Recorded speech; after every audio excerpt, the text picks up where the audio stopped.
예수님의 이름으로 인사드립니다. 오늘은 크리스마스 날입니다.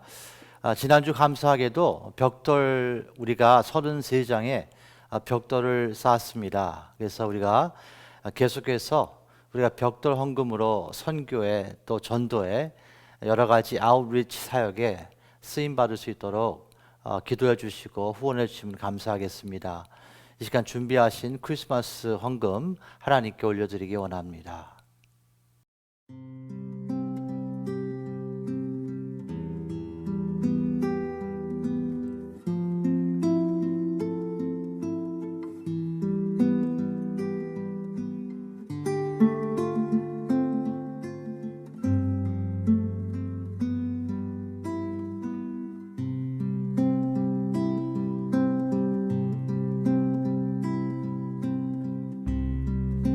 아버지 나의 하나님,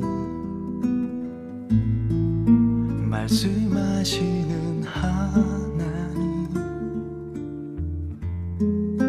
나의 길 기도하오니 나에게 말씀하소서. 사랑하는 내 아이야, 두려워하지 말아라. 내 길의 모든 범사가 기한과 때가 있단다.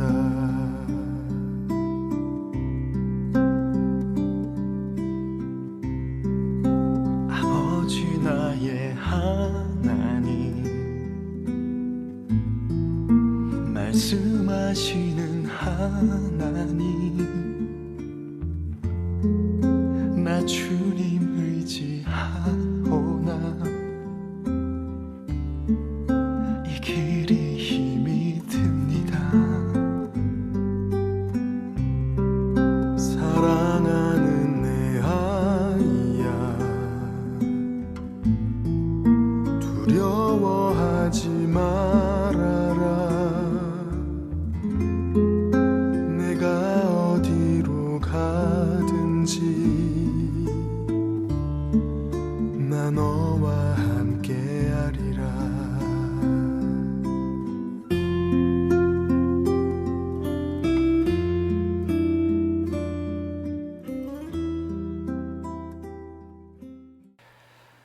아버지 하나님, 2000년 전에 예수님께서 이 세상에 태어나시고 그 의미가 오늘 되새겨질 수 있는 깊은 은혜를 사모합니다.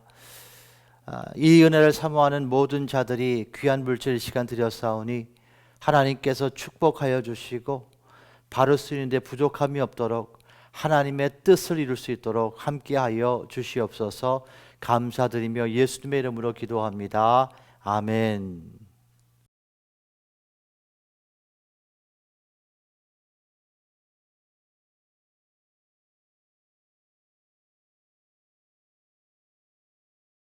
메리 크리스마스로 인사드립니다. 오늘은 크리스마스 데이 예배 하나님께 이 시간 드립니다.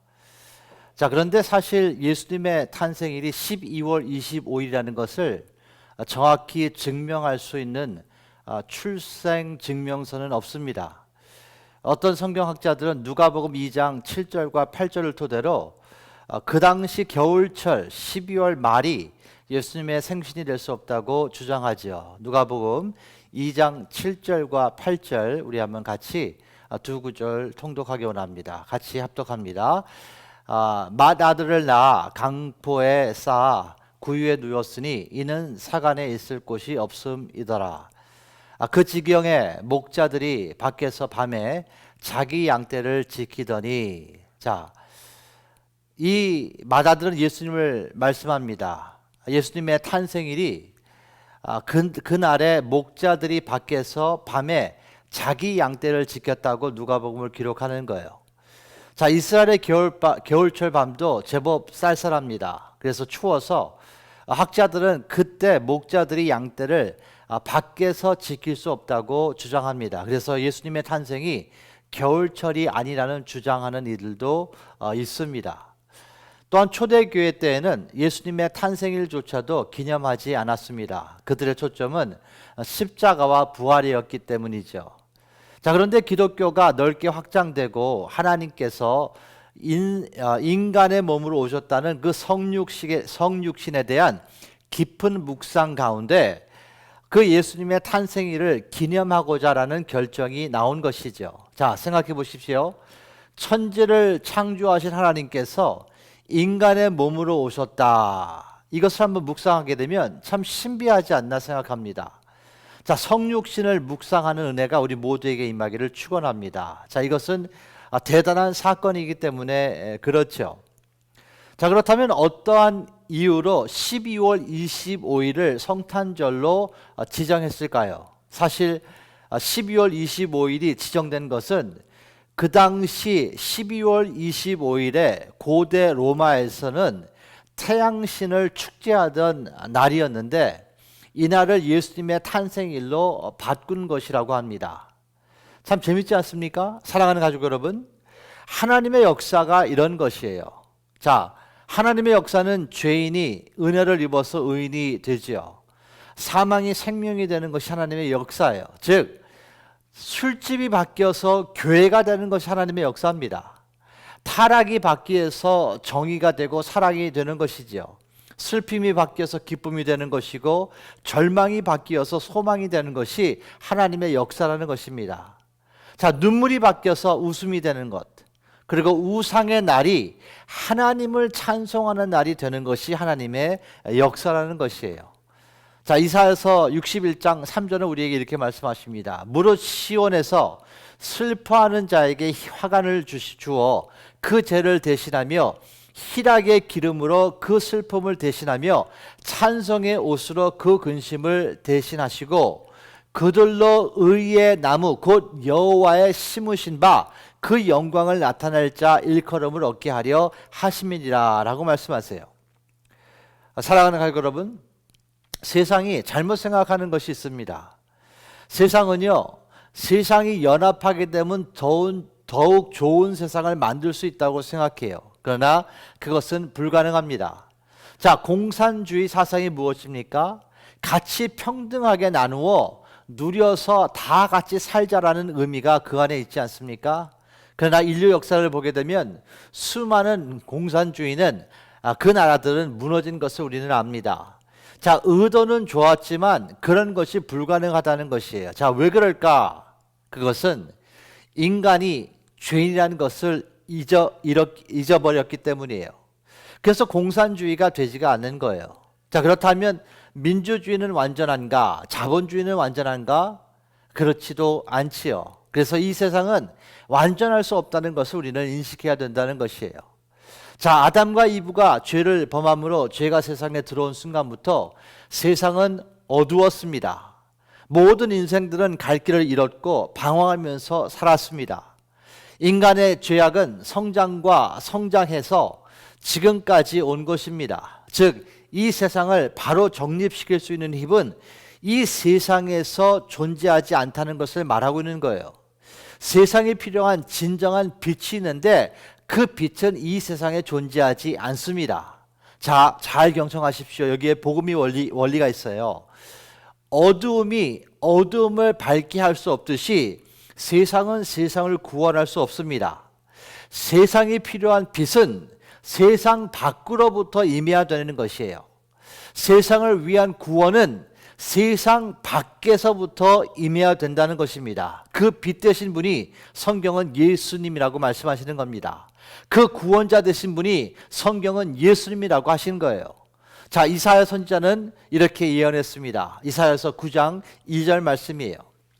흑암에 행하던 백성이 큰 빛을 보고 사망의 그늘진 땅에 거하던 자에게 빛이 비추도다. 자, 이것은 예언입니다.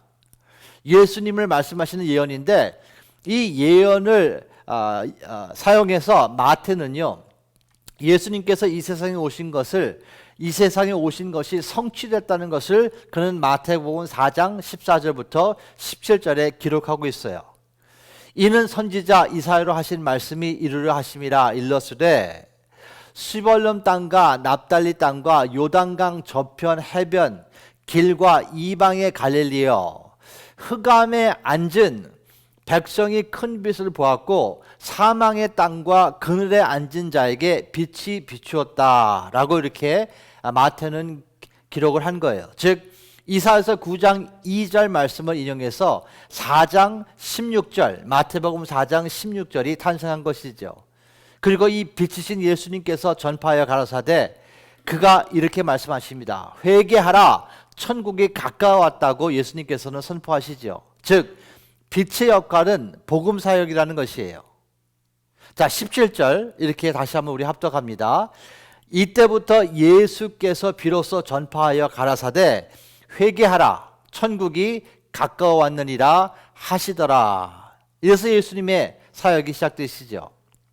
또 예수님께서는 직접 사역 중에 자신을 이렇게 표현하셨습니다. 요한복음 8장 12절 말씀이에요. 합독하죠. 시작. 예수께서 또 일러 가라사대 나는 세상의 빛이니 나를 따르는 자는 어두움에 다니지 아니하고 생명의 빛을 얻으리라. 이렇게 말씀하십니다. 그렇습니다. 죄와 타락에서 물들어 있는 이 세상의 인생들, 참으로 필요한 것은 빛이신 예수님이라는 것이에요. 그 빛은 하나님께서 성육신 하셔서 아기 예수로 탄생하셔서 오신 분이에요. 사랑하는 가족 여러분, 빛이 없으면 길을 잃게 되지 않습니까? 즉 예수님과 동행하지 않으면 인생의 길을 잃게 된다는 것이에요. 시편 119편 105절은 이렇게 말씀하세요. 주의 말씀은 내 발의 등이요 내 길의 빛이라고 말씀하십니다. 말씀이 육신 되신 분이 예수님이고 그 예수님이랑 동행하는 것이 말씀이랑 동행하는 것이죠. 그래서 빛이신 예수님과 함께 동행하시는 은혜가 우리 모두에게 필요하다는 것입니다. 자, 또 이런 오늘 측면으로 다가가기 원해요. 마태복음 1장을 보게 되면 예수님의 족보가 기록되어 있습니다. 자, 그 당시 지금도 마찬가지죠. 특별히 그런데 그 당시는 자신의 족보는 이력서와 같은 역할을 했어요. 가문과 혈통에 따라 사회적 위치가 틀려졌던 세대에는 족보가 중요했습니다. 그 족보를 보고 사람을 판단했고요. 족보에 따라서 사람의 대접이 달라졌습니다. 또한 그 당시 족보에는 남자들의 이름만 기록되어 있었던 시대예요. 여자는 숫자로 세지도 않았던 시대였기 때문에 그 족보 자체에 여자 이름이 있지가 않았지요. 그런데 자, 예수님의 족보를 보게 되면 5명의 여인들의 이름이 기록되어 있습니다. 저는 오늘 첫 번째 세 여인에 대해서 여러분과 은혜를 같이 나누기 원합니다. 마태복음 1장 3절부터 5절이에요. 유다는 다말에게서 베레스와 세라를 낳고 베레스는 헤슬론을 낳고 헤슬론은 람을 낳고, 자 여기서 첫 번째 여인의 이름이 등장되는데 그 여인의 이름이 다말이에요. 자, 유다의 아들, 유다는 야곱의 아들 중에 하나입니다. 그 유다는 엘과 오난과 셀라 이 세 아들을 낳았습니다. 그리고 다말은 그 첫째 아들이었던 엘과 결혼했던 며느리예요. 근데 엘은 하나님의 목전에 악을 행했기 때문에 죽었다고 성경에 기록되어 있습니다. 그래서 다말이 과부가 된 것이죠. 근데 과부가 된 다말은 그 당시 유대인의 계대법으로 인해서 엘의 동생 오난과 관계를 갖게 됩니다. 계대법이란 무엇이냐? 형이 자식 없이 죽으면 동생이 형수와 잠자리를 하여 자식을 낳게 돼서 그 자식은 죽은 형의 자녀로 입적되는 그런 법을 계대법이라고 해요. 그런데 동생 오난은 그 법에 순종하지 않았습니다. 그래서 하나님의 진노를 샀지요. 그래서 하나님께서는 그의 악함을 보고 그 또한 죽이십니다. 자, 유다 입장에서는 이제 첫째 아들과 둘째 아들이 죽은 거예요. 참 난처한 상황에 직면한 것이죠.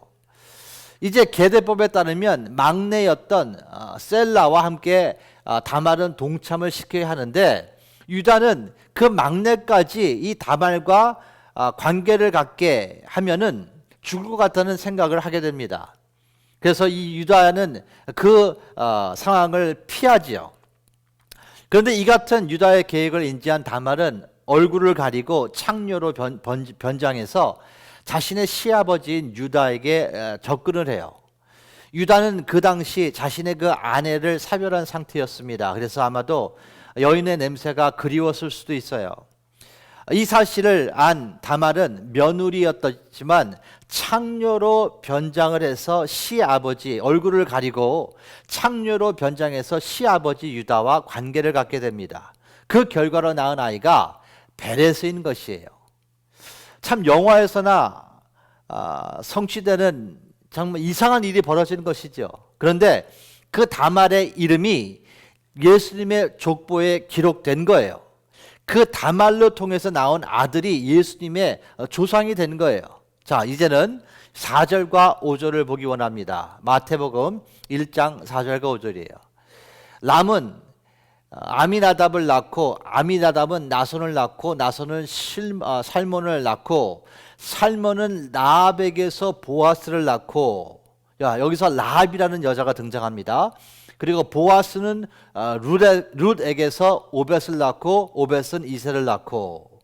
자, 5절에 라합이라는 이제 여자가 나오는데 이 라합이라는 여자는 여리고성에 있었던 기생이에요. 자, 유대인의 입장에서 볼 때는 그는 이방인이었다는 것입니다. 그녀는 가나안 땅을 정찰하러 온 이스라엘 정탐꾼들을 숨겨준 여인이었죠. 그 공로로 인해서 그는 이스라엘 백성이 여리고성을 점령할 때 생명을 구할 수 있었습니다. 그리고 더욱 의미심장한 것은 그가 기생이라고 합니다. 그 직업이 기생이에요. 그런데 기생이라고 하지만 그 당시 기생의 역할 중에 하나는 그들이 창녀의 일을 또 했어요. 그래서 기생, 이 창녀인 여인이 예수님의 족보에 또 기록된 거예요. 그리고 룻이라는 여인이 기록되어 있습니다. 룻은 나오미의 며느리였고 모압 여인이었어요. 자, 성경에 기록되어 있는 모압 족속에 대해서 우리가 좀 알 필요가 있는데, 모압 족속은 창세기에 보게 되면 창세기에 나온 롯이라는 사람이 있거든요. 이 롯이라는 사람이 자신의 첫째 딸과 관계를 갖고 태어난 아들의 이름이 모압이에요. 그래서 그 족속들이 그 후손들을 모압 족속이라고 합니다. 즉 모압 족속은 근친 상간의 결과로서 생긴 거예요. 그런데 그 모압 여인인 룻이 예수님의 족보에 기록된 것입니다. 그것은 또 의미심장한 것은 그 여자분이 다윗의 증조부가 또 나중에 되게 되죠. 왜냐하면 제시의 아들이 다윗이었기 때문에. 정말로 다말, 라합, 그리고 룻은 족보에 명시되면 수치가 되는 여인들이었지만 예수님의 족보에 당당하게 기록된 것을 우리는 마태복음을 통해서 볼 수 있어요. 자, 그러면 왜 이렇게 기록되었을까? 자, 여러분 같으면 이런 수치적인 이런 여인들의 이름을 여러분의 족보에 기록할 수 있겠습니까? 그러나 성경은 이것을 기록했다는 것이에요. 자, 그렇다면 여기 어떠한 영적인 은혜가 있을까요? 자, 그것은 무엇이냐? 예수님의 가족은 누구든지 될 수 있다는 것을 지금 예수님의 족보를 통해서 말씀해 주는 거예요. 누구든지 예수님을 구원주로 영접한 사람들은 예수님의 가족이 되는 것입니다. 남녀노소 빈부귀천과 상관이 없다는 것이에요. 누구나 예수님을 구원주로 믿는 자는 그의 가족이 될 수 있다는 것이에요. 어떠한 죄가 있어도 하나님 앞에서는 예수님의 은혜 안에서 그분의 보혈과 부활을 마음으로 믿고 입으로 시인하면 예수님의 가족이 될 수 있다는 것을 말씀하는 것입니다. 이것이 은혜지요. 은혜는 모든 이에게 공평하게 임하는 하나님의 사랑이라는 것입니다. 하나님께서는 세상을 이처럼 사랑하셨다는 것이에요. 그래서 독생자 예수님을 아기 예수로 탄생하게 하셨고 성장하게 하시고 공생의 기간을 통해서 그의 사역은 가르치시고 천국 복음을 선포하시고 모든 병과 약한 것을 고치셨습니다. 그리고 구속자를 완성하시기 위해서 십자가에서 죽으셨어요. 그리고 부활하셨습니다. 당신의 죽음을 우리의 죽음을 위해서 희생하시고 그 다음에 가진 모든 피를 흘리시고 죽음을 정복하신 거예요. 그리고 부활하셨지요. 다시 말씀드립니다. 이 예수님을 구원주로 영접하는 모든 자들은 그분의 가족이 될 수 있는 것을 믿으시기를 예수님의 이름으로 축원합니다. 그리고 네 번째 기록된 여인은 솔로몬의 어머니였던 벳세바였고, 마지막 여인은 예수님의 어머니였던 마리아였습니다. 자, 하나님께서는 천사를 시켜 마리아에게 또 이런 말씀을 해주시죠. 마태복음 1장 21절이에요. 아들을 낳으리니 이름을 예수라 하라. 이는 그가 자기 백성을 저희 죄에서 구원할 자이심이라. 이렇게 말씀해 주세요. 자, 자녀를 가진 부모님들은 다 이런 특권을 누리셨을 거예요. 특권 중에 하나가 부모는 자녀의 이름을 지을 수 있는 특권이 있죠. 그래서 많은 부모님들이 심혈을 기울여서 자녀들의 이름을 짓습니다. 그런데 여기서는 마리아의 몸에서 탄생하신 아들의 이름을 하나님께서 직접 지어주신 것을 알 수 있어요. 천사를 보내셔서 아들을 낳을 것이니 그의 아들을 예수라고 이름을 지라고 하십니다. 그 이름 짓는 것을 마리아에게 맡기지 않으시고 하나님께서 직접 그 아들의 이름을 지셨다는 것이에요. 자, 왜 그렇게 하셨을까요? 잘 경청하십시오. 하나님께서 그 아들의 아버지시기 때문에 그런 거예요. 그래서 아버지이신 하나님께서 그 아들의 이름을 지으신 거예요. 또한 마리아는 하나님의 귀한 도구로서 예수님을 낳은 분이지만 성경을 지금 우리에게 말씀하시는 것은 그 마리아라는 분은 물론 귀한 분이십니다. 그러나 그분은 예수님보다 높지 않다는 것을 또 말씀해 주시는 거예요. 예수님과 평등하지도 않습니다. 그는 하나님의 귀한 도구로 쓰임받았던 여종이라는 것을 말씀하고 있는 것이죠. 사랑하는 가족 여러분, 우리 모두는 2000년 전에 탄생하신 예수님을 은혜로 믿어서 구원을 받았습니다. 하나님께서 육신의 몸을 입고 오신 것이에요. 왜? 그분은 육신으로 오셔야만 했을까라는 질문을 여러분께 드리기 원합니다. 아니, 그냥 하나님의 말씀으로 우리의 모든 죄를 사하주시지 왜 하나님께서는 꼭 예수님을 이 세상에 인간의 몸을 입고 오시게 했을까? 궁금하지 않으세요? 자, 저는 이렇게 생각합니다. 육신이 있어야 피 흘림이 있고 육신이 있어야 죽을 수 있기 때문이에요. 성경은요, 죄의 삭은 죽음이라고 말씀하십니다. 그리고 피를 흘려야 죄사함이 있다고 말씀하세요. 영은요, 죽을 수 없습니다. 영은 영원한 것이에요. 성경은 하나님께서 영이시라고 말씀하십니다. 그래서 하나님께서는 육신이 없으면 죽으실 수 없어요. 그래서 하나님이 영이신 하나님께서 육신을 입고 오셔야 우리를 위해서 피 흘림을 감당하시고 죽으실 수 있기 때문에 하나님께서 인간의 몸을 입고 이 세상에 오신 거예요. 자, 2020년도 크리스마스를 통해 하나님께 감사드리기를 원합니다. 예수님을 찬양합니다. 성령님을 높여드리는 우리 모두가 되시기를 축원합니다. 삼위일체 하나님을 사랑하시기를, 더욱더 사랑하시는 오늘 하루가 되시기를 예수님의 이름으로 축원합니다. 기도합니다. 주님, 감사합니다. 오늘 크리스마스의 신비라는 제목으로 하나님의 말씀을 받습니다.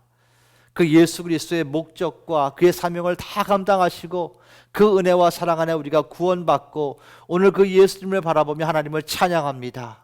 한 분 한 분에게 기름 부어주시고 이 크리스마스가 영적으로 깊은 은혜 안에서 승리할 수 있는 우리 모두가 될 수 있도록 축복하여 주시옵소서. 이제는 우리를 위해서 십자가에서 죽으시고 부활하신 예수 그리스도의 은혜와 그 은혜이신 예수님을 보내신 하나님의 놀랍고 크신 아가페의 사랑과 은혜 가운데 오늘도 말씀으로 다가오신 성령님의 교통하심과 역사하심이 이 자리에 있는 아버지의 모든 자녀들 위해, 그들의 가정, 직장, 사업체 위에 시간부터 영원토록 함께 하실지어다. 아멘.